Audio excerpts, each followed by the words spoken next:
Setiap metode strategi marketing yang saya share adalah cara memarketingkan produk atau bisnis dan jasa kita secara low cost dengan budget yang sangat rendah tapi high. Agar berselancarmu di YouTube bermanfaat, dukung channel-channel yang menyediakan konten-konten bermanfaat.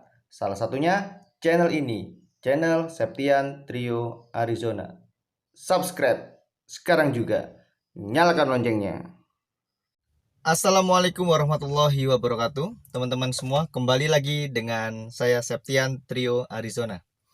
Lagi-lagi kesempatan kali ini saya akan membahas marketing. Bagi teman-teman yang baru tahu tentang channel ini, teman-teman bisa cek di channel ini akan ada banyak pembelajaran seputar dunia marketing. Dan setiap metode strategi marketing yang saya share adalah cara memarketingkan produk atau bisnis dan jasa kita secara low cost dengan budget yang sangat rendah tapi high impact dengan dampak yang begitu besar.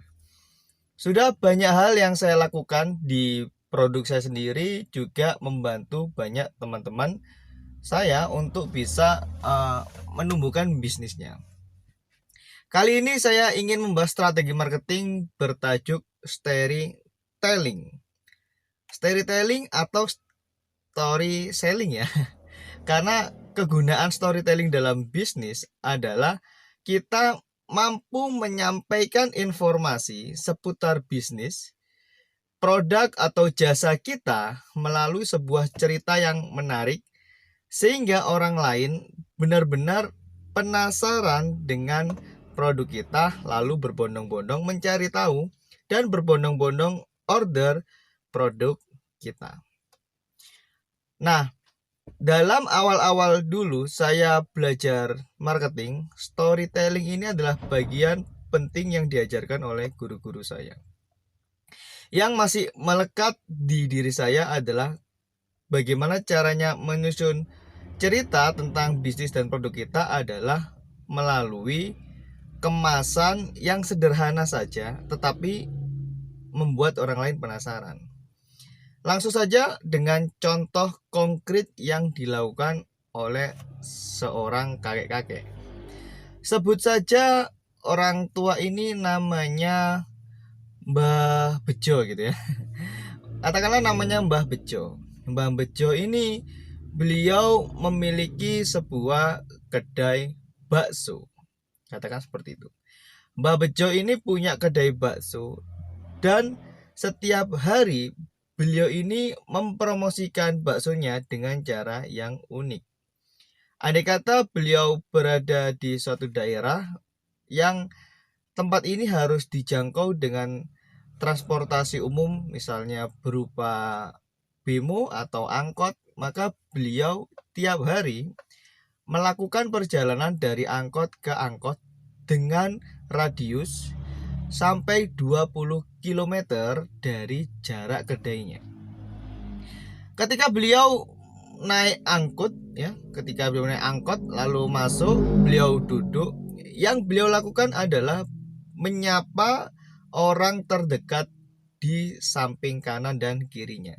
Dengan basa-basi beliau mulai bertanya, mau kemana Pak? Mau kemana Bu? Begitu kata Mbah Bejo. Nah, ketika beliau dapat tanggapan, oh saya mau ke arah selatan, misalnya ke tempat B. Nah, yang satunya bilang saya juga mau ke selatan, ke tempat C, lebih jauh daripada tempat orang sebelumnya. Manusia punya punya hal yang unik. Setiap kali ditanya biasanya balik bertanya. Orang ini bertanya, mau kemana Mbah? Nah, mau kemana kek? Beliau menjawab, saya mau ke arah selatan, ke tempat D. Tapi saya dari kedai Mbah Bejo. Beliau bilang gitu. Saya dari kedai Mbah Bejo. Saya ke tempat D. Ini saya mau nganter pesanan orang tentang bakso Mbah Bejo. Bakso ini enak banget. Saya setiap hari nih dari bakso ini itu dapat orderan rutin dari mana-mana. kali ini saya mau ngantar ke sana, dan habis itu nanti sore saya akan ngantar ke tempat lainnya. Beliau tidak bilang bahwa itu adalah miliknya. Beliau cuma bilang mengantar bakso itu. Dari situ di angkot beliau ngobrol dengan dua orang, satu di sebelah kanannya, satu di sebelah kirinya.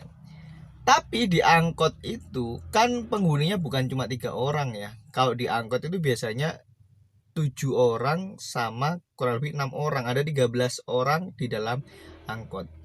Sekali bercerita, beliau didengarkan oleh 13 orang.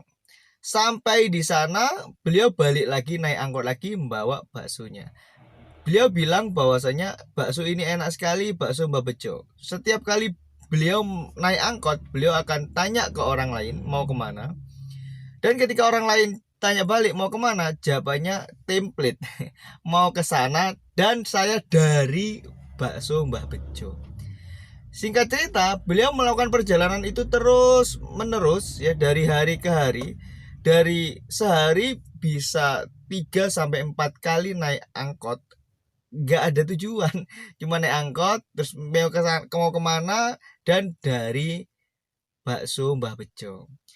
Dari sehari 4 angkot katakanlah, dan 1 bulan kalau bisa naik berarti 30 kali 4 sama dengan 120 kali. 120 kali dikalikan, katakanlah di angkot itu ada 13 orang, berarti sudah ada berapa banyak orang yang mendengarkan cerita tentang bakso Mbah Bejo.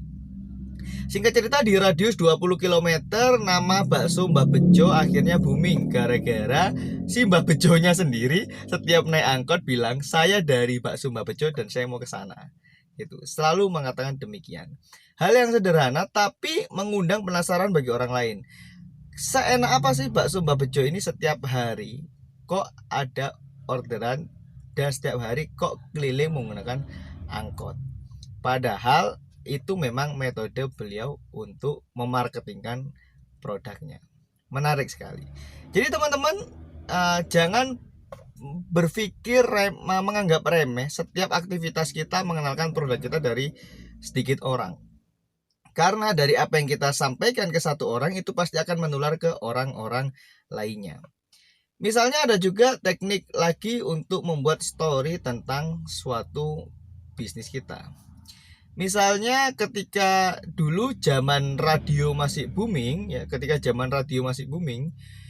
bisa kirim pesan melalui radio. Bahkan hari ini pun masih bisa ya kirim pesan melalui radio. Nah, kalau dulu itu sangat booming pesan-pesan melalui radio. Dan itu biasa dilakukan. Katakanlah misalnya Mbak Bejo itu membayar tetangganya atau orang lain untuk berkirim pesan terhadap orang lainnya, yang dimana pesannya bertutur misalnya gini, salam kepada Mas Andi gitu, terima kasih traktirannya di bakso Mbah Bejo kemarin, baksonya enak banget. Itu kan sebenarnya adalah ingin mempromosikan produk Mbah Bejo tapi dikemas dengan cara membuat story, diucapkan terima kasih atas traktiran baksonya, yang dimana baksonya sangat enak. Dan semua radio dikirim pesan seperti itu. Dan pada zaman itu kirim-kirim pesan di radio adalah gratis. Kayaknya hari ini juga masih gratis ya kirim-kirim pesan di radio. Kalau masih ada mungkin juga bisa dilakukan. Jadi di kota itu tiba-tiba boom, semuanya orang-orang mendengar kisah bahwa ada bakso enak bernama bakso Mbah Bejo. Ini tidak ada kaitannya, mungkin ada brand di luar sana bakso Mbah Bejo, nggak ada kaitannya dengan itu, hanya kebetulan belaka saja. Tapi beginilah cara untuk mengemas story tentang bisnis kita terhadap market. Jadi yang perlu kita sebarkan adalah story, kisah di balik hal-hal yang berhubungan dengan bisnis kita. Teman-teman bisa lakukan dengan cara manapun, termasuk juga di sosial media misalnya, atau misalnya gini, ini tips menarik, saya juga pengiklan di Facebook Ads ya. Di iklan Facebook Ads itu saya kalau ngiklankan itu bukan menggunakan nama perusahaan, tapi saya membuat fanpage dan akun-akun atas nama personal.